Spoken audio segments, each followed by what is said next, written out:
this is Rhea, and this is Just the Who of Us, where we talk about a range of topics including life events, current events, spirituality, entertainment, family relationships, as well as answering listener questions and more. Hello, and welcome back. Today I am going to be reading a portion of chapter 2 out of my autobiography, Dirt on My Cloth. And for those of you who can't see me but can only hear me, I am doing my first live stream on Podbean Live. So, hello, everyone. Welcome to my first live. And thank you for being here. No matter how you jump in, I appreciate you being here. I appreciate your support. And I hope that you take something away from this. So, let's jump into it. The title of the book is Dirt on My Cloth. It is my autobiography. I previously read and recorded chapter 1, and now I'm diving into the chapter 2, Mom Brain. Sorry, wrong book. Chapter 2, Mommy Issues. So I'm just going to be reading a few pages on this book, and then I'll be kind of, commenting, explaining a little bit. And if you have questions, please feel free to leave them in the chat box.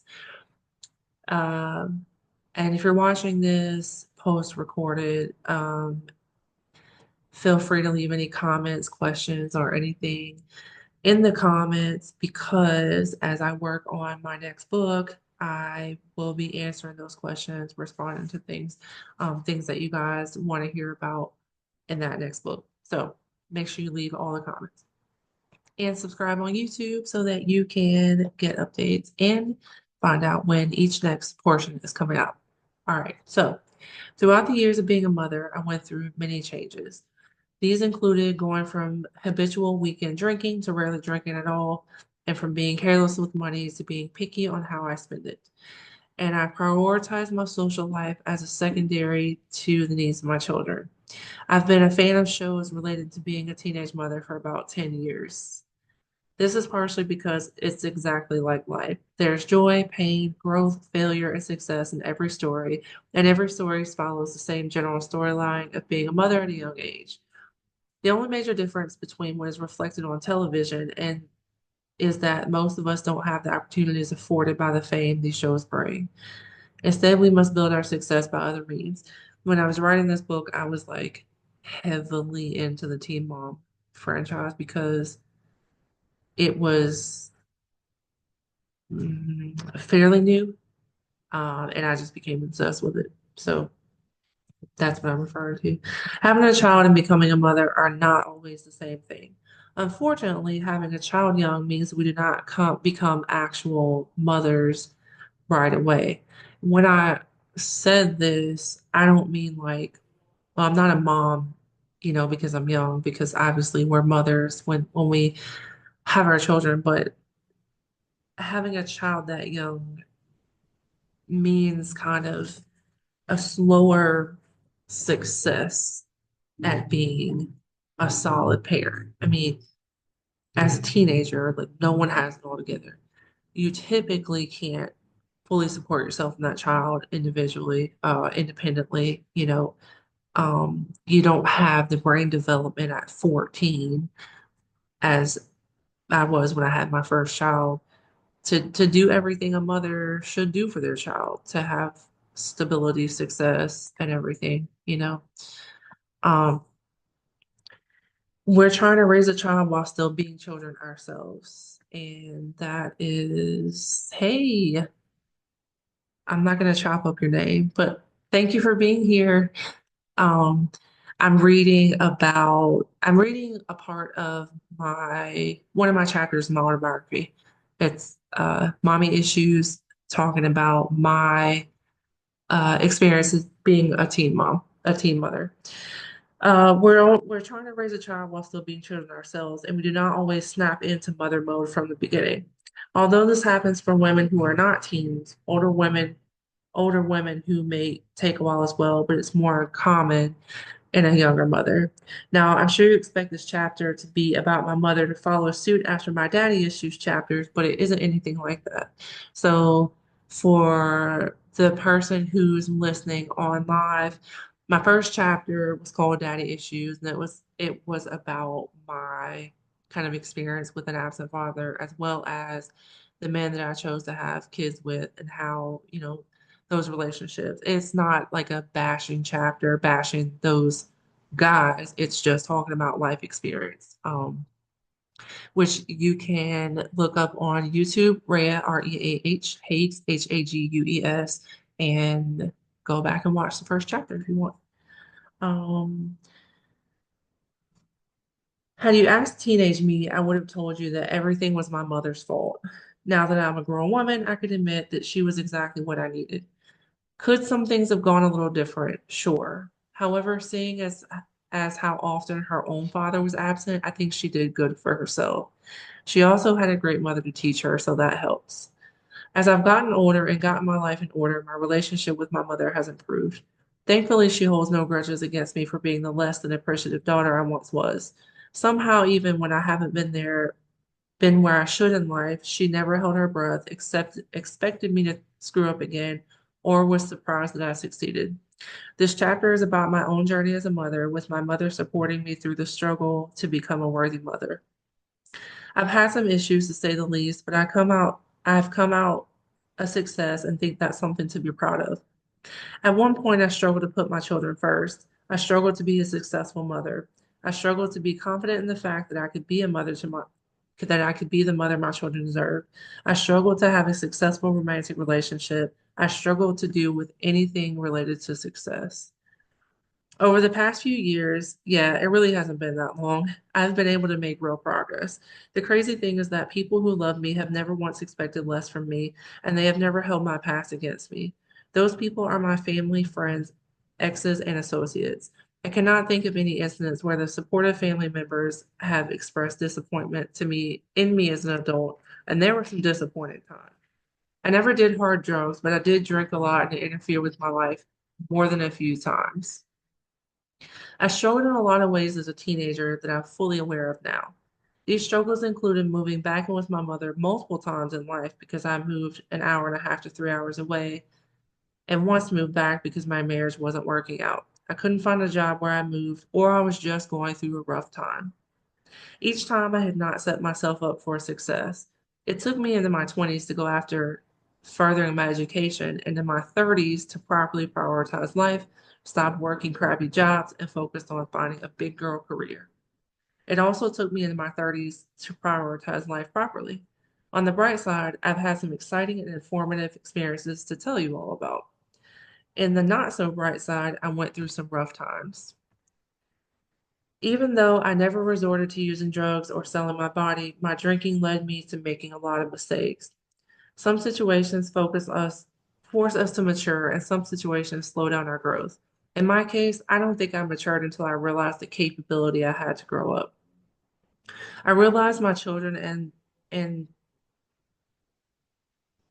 I cho oh, I realized I had the capacity to be a successful, amazing mother to my children and to be the daughter my mom deserved. Trust me, folks, I did not get there easily. The great thing about it is that you can get there too. And if you're already there, then you're an amazing person. As a teenage mother, I was merely a statistic, and up until my 30s, I held that title. I did not keep a good job. I typically had jobs for 3 to 5 years at a time, but they were not necessarily good jobs or jobs I wanted to be stuck at forever. To me, they were not jobs that had potential for growth and providing wealth for a mother of four and later 5 children. I hope that with my education and success, I can shatter that statistic and the stereotype of a teenage mom and raise my kids high above where the data predicted them to be someday. As a teenager becoming a mother, we do not always prioritize correctly. Some of us have a mother like mine who put their efforts into helping me become a mother and not just an adolescent who had a child. As we grow into our parenting and personal lives, we learn to prioritize. I don't know why I can't say this word today. We learn to prioritize things like our health, spirituality, personal time, finances, education, and opinions. Prioritizing is not just about finances or putting your child before yourself, although both are important. Prioritizing pertains to things like choices we make, which sometimes we must prioritize how our decision making may impact our child or ourselves over the choice we may want to make because it does not benefit our child or ourselves. Little things that make a big difference. Little things that make a big difference when it comes to how a child's impacted, even before they can communicate that impact. Thank you. Learning how to prioritize in all aspects is important in becoming a mother rather than just having a child. The hard part of prioritizing as a teen or a woman is that we're used to making decisions based on our wants and needs. That is not to say that every teenage girl who's given birth to a child is reckless or irresponsible, because it literally takes one time to have sex and get pregnant. I don't condone kids and teens having sex or creating life, but I would be neglecting my purpose if I did not point out the fact that sometimes God puts people into our lives for a reason, and that reason can always be recognized through life and then used for its positive purpose. Now, I'm not promoting teenage pregnancy here at all. I'm not promoting, you know, teenagers having sex. The point of this is just kind of like finding a purpose in the things that we go through in life, right? Like not just letting life happen and saying, okay, well, what am I going to do now? Or there was no reason for this, or like not being able to find how can this impact my life in a positive way. Um,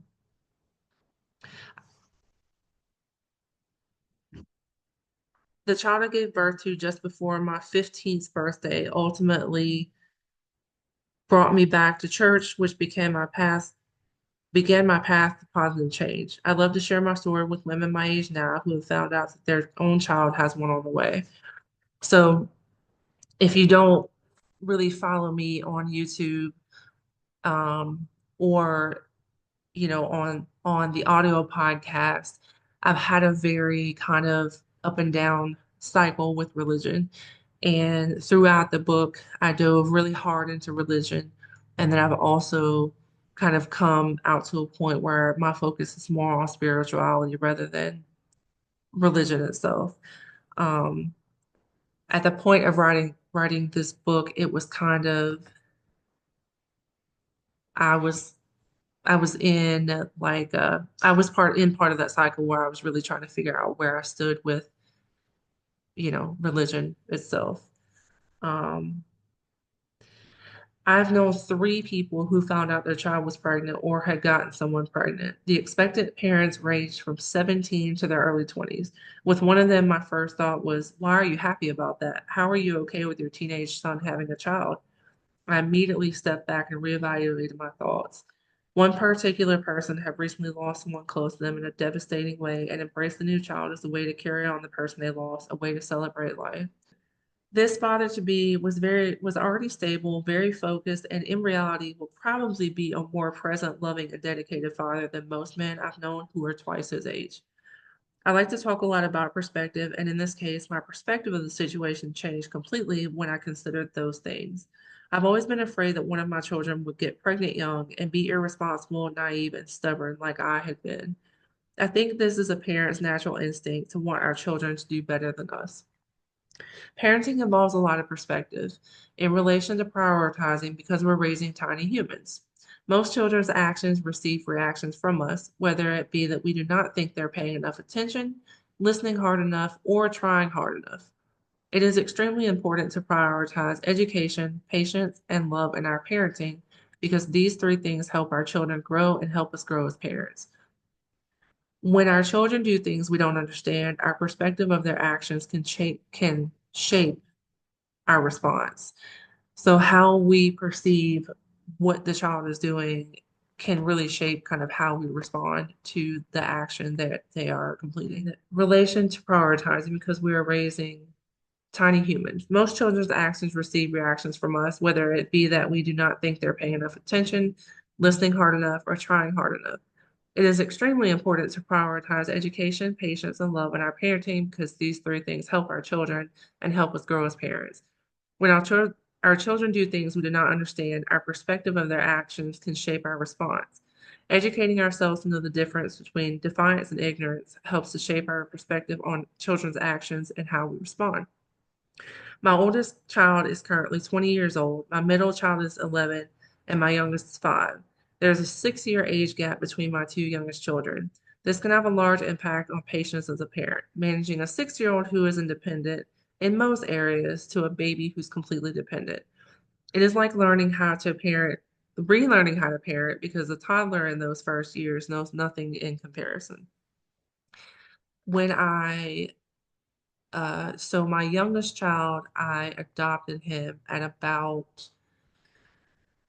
we'll say about 6 months. I started keeping him when he was about 3 months, and about a few months later, had a conversation with his mother as to his permanent home with me.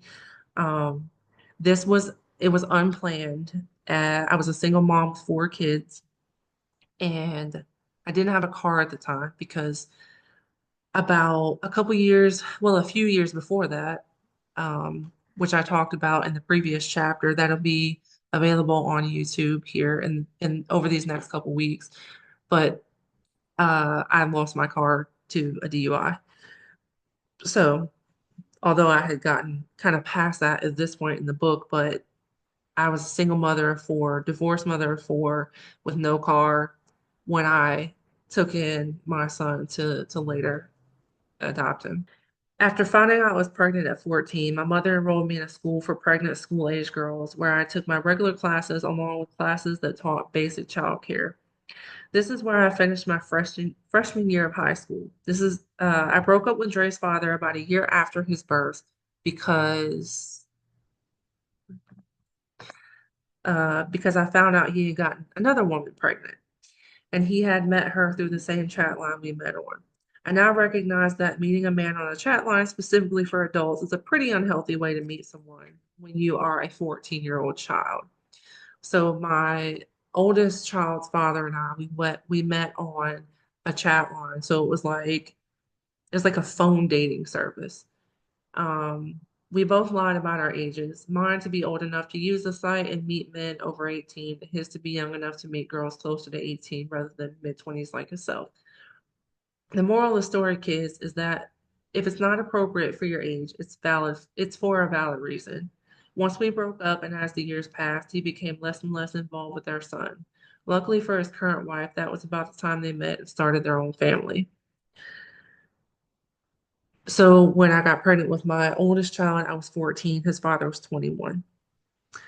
Fast forward to 2003 when I spent Halloween Day, a Friday, with my boyfriend at the time and 2 of my closest friends instead of going to school.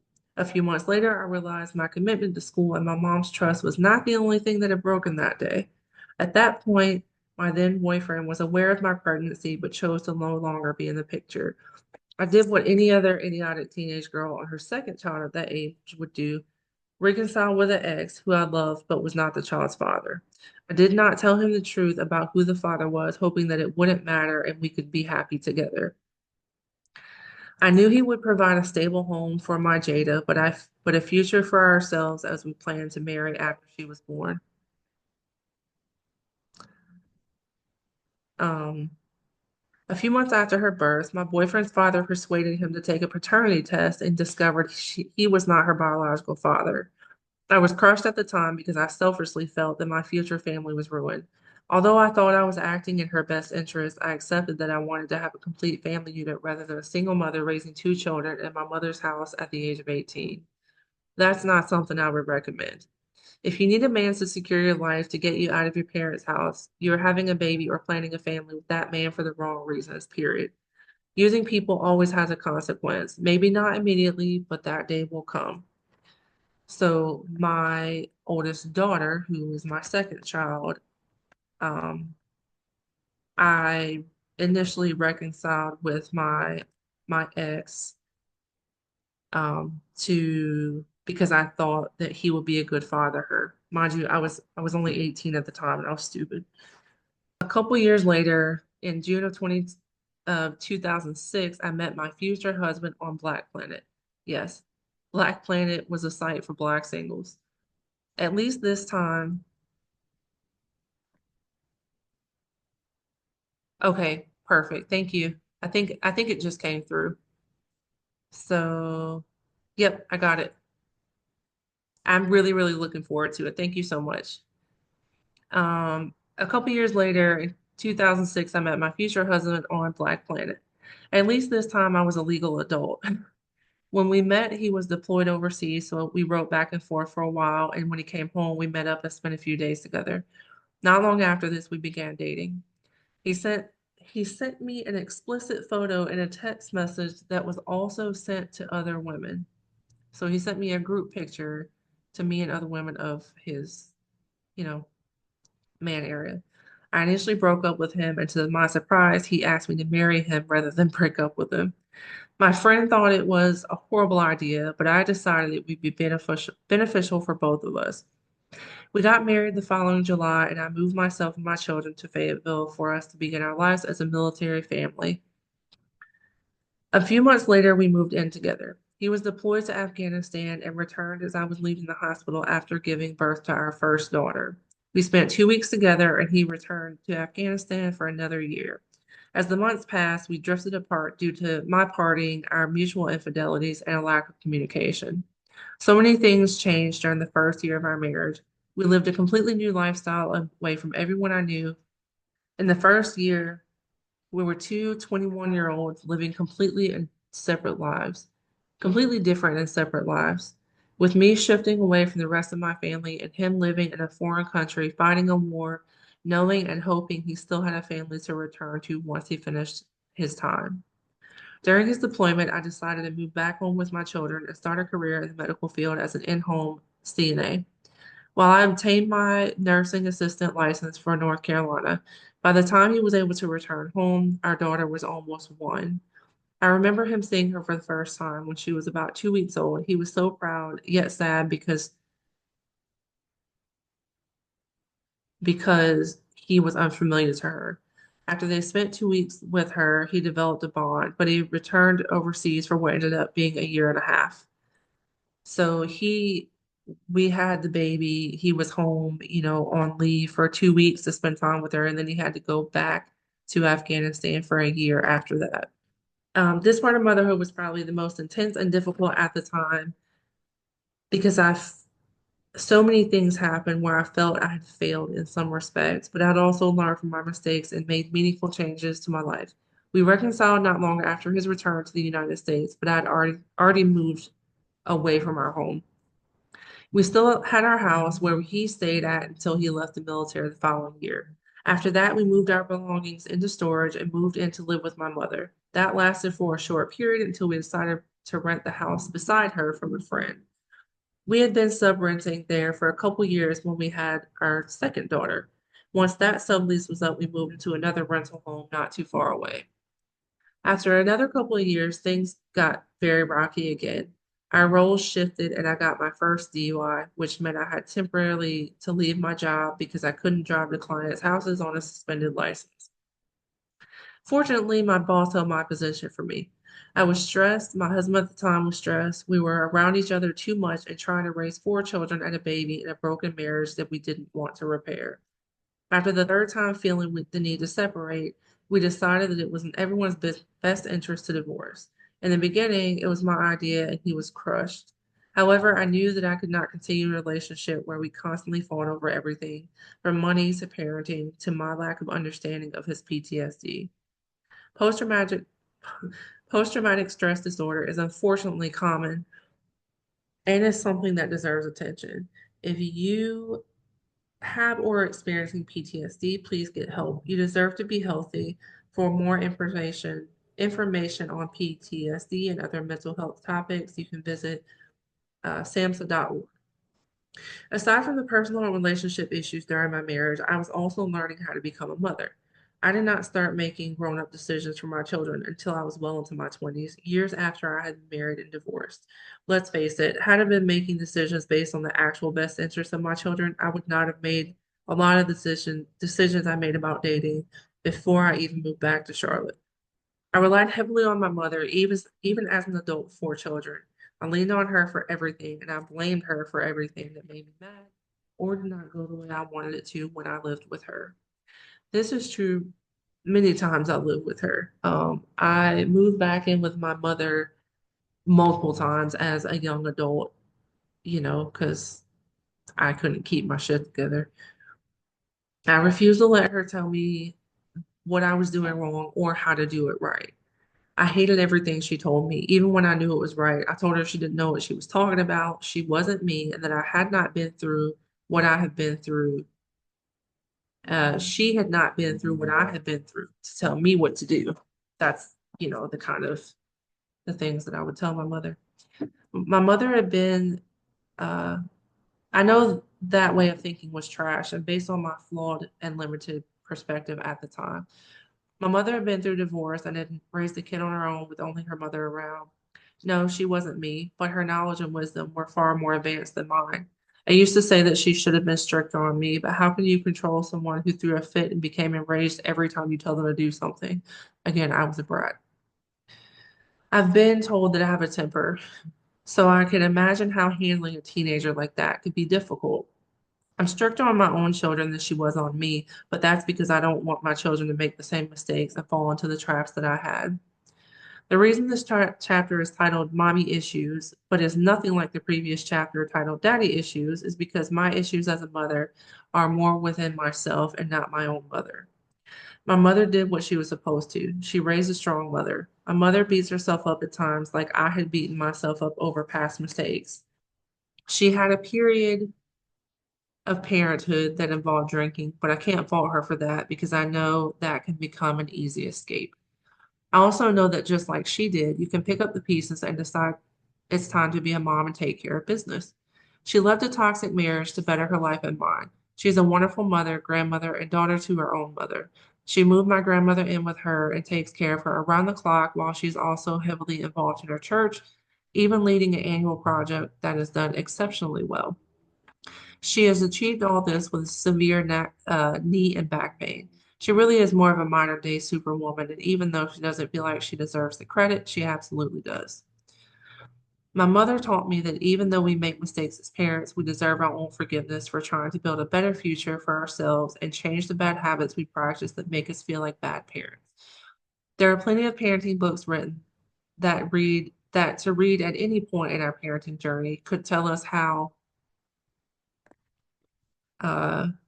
us how and why to do almost anything. And I'm sure they all seem wonderful, but nothing can prepare you for the real life situations that arise until you're faced with having to make a decision.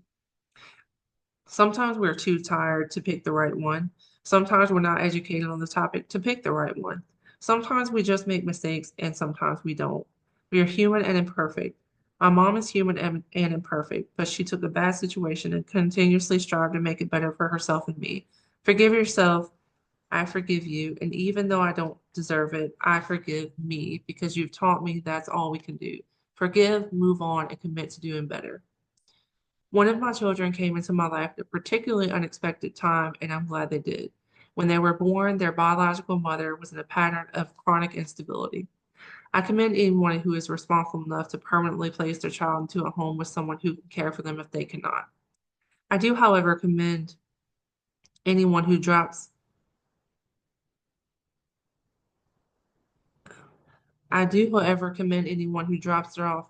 Oh, I I don't, however, commend anyone who drops a child off and does not follow up with them, offer help, provide necessary things for them, and stay connected when they have not legally or otherwise adopted or been granted permanent custody of the child. My child will absolutely have a better life and was absolutely meant to be my child. This is referring to my adopted son. However, I do have the knowledge and it I do have to acknowledge with the mommy issues category. As I stated, I'm fully supportive and appreciative of anyone who does what is best for their child. I have to point out that I also expect that person giving up the child uses the opportunity to better themselves. Um, and I say all this because my youngest child's mother just kind of left him with me and thank you. Um, just kind of left him with me with, I mean, it was a hassle to get her to provide anything, diapers, formula, anything like that. It was a hassle. So she just kind of I commend anyone who, you know, I mean, even at 14, 18, I never had it into me to say, hey, I need help. Like I can't do this. That just wasn't the option. And for me, in my opinion, um, to have a child and place that child somewhere else. I commend people who are solid and secure and intelligent enough to say, I got pregnant, but I can't provide this child what it needs, so I'm going to find it a stable home. I think that is selfless. In my situation, that is not what happened with my youngest son. My youngest son was brought to me by his biological mother and just abandoned. Um, I will admit that I didn't always provide a stable home for my children like I should have. Just because you have a home, your kids go to school, and you have food in the house doesn't mean you're fulfilling all the child's needs, which is what I momentarily thought considered me to be a successful parent. While those are the minimum standards of the Department of Social Services, we should strive to develop bigger goals for life. DSS was never called on me for going out and partying too much because my kids were sound asleep at home. I did have DSS called on me, but it was because it was more so called on my mother because I was so young when I got pregnant that somebody called DSS on her. Thank you. Um, this book was it was a long emotional process. It took me about 5 years off and on to write this book. So it was definitely an emotional process. And I really am glad that you're here to listen to it. And I really do appreciate it. I appreciate all your feedback too. Um, Rather a social worker.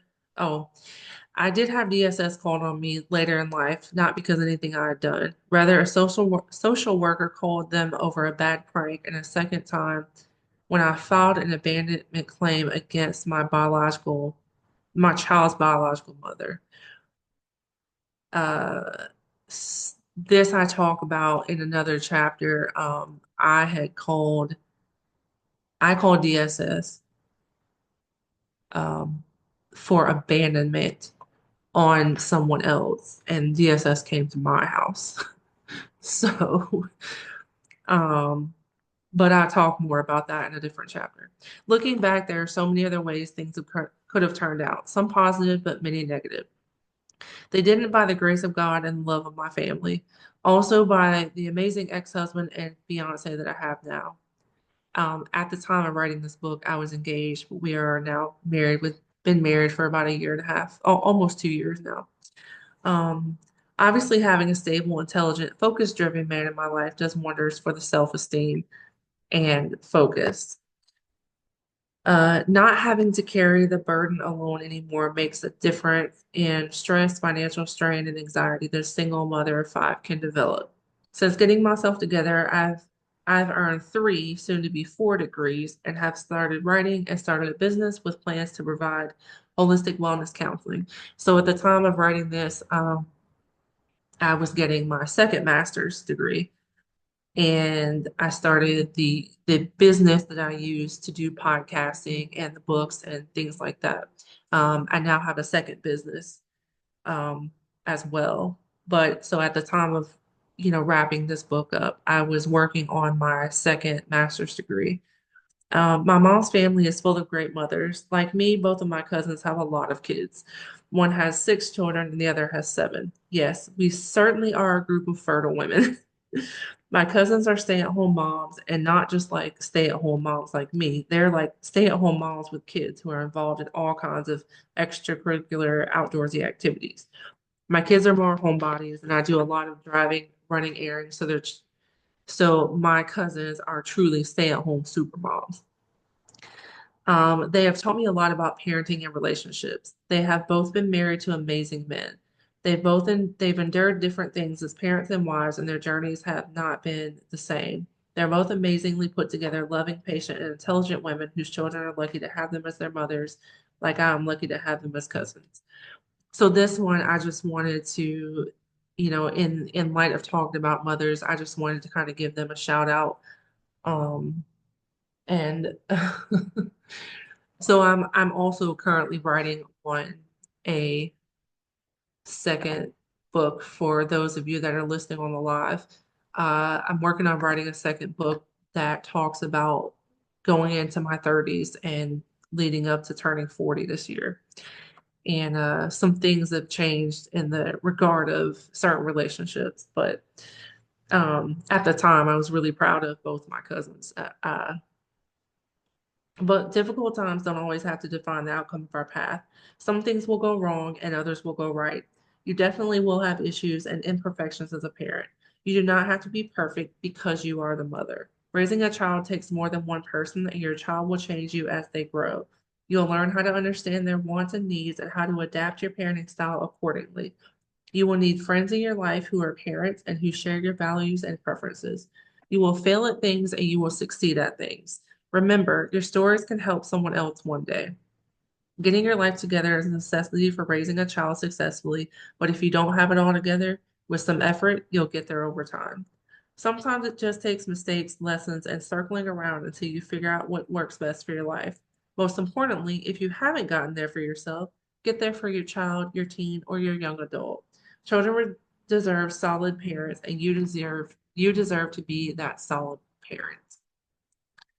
And that is the end of chapter 2.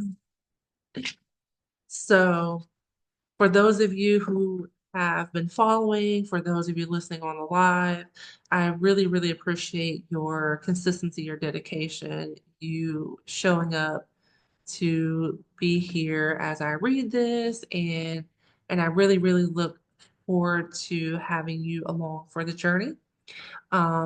Make sure, as I said, I am writing a second book, so make sure you leave any comments, questions, anything at all that you want to ask or say, anything that you want to be followed up in my second book. Um, and then I will be posting chapter 3 next, and I'll do another live here on Podbean, and yeah, that's about it. So thank you for watching and see you later. Check us out on YouTube at Rhea Higgs, ReaHagues. You can also keep up with us on Instagram at Ch2 Podcast.